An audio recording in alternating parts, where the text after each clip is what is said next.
أنه عبد الحكيم سرار يشتري المباريات. أتحدى من عمري ما تكلمتها، بس اليوم نتكلمها لك.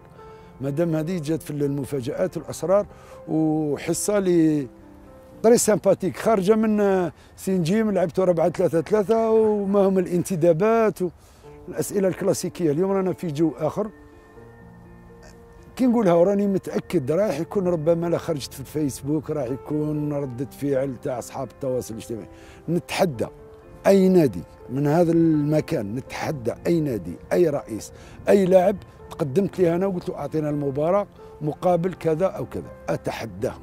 مازلنا بالحياة، ما تخليوناش نموتوا وتقولوا كاينه منها وشرينا وبعنا. مازلنا بالحياة أنا موجودين.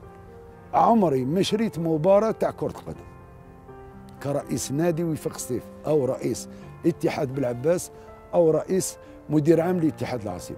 نتحداهم. الكلام يبقى كلام.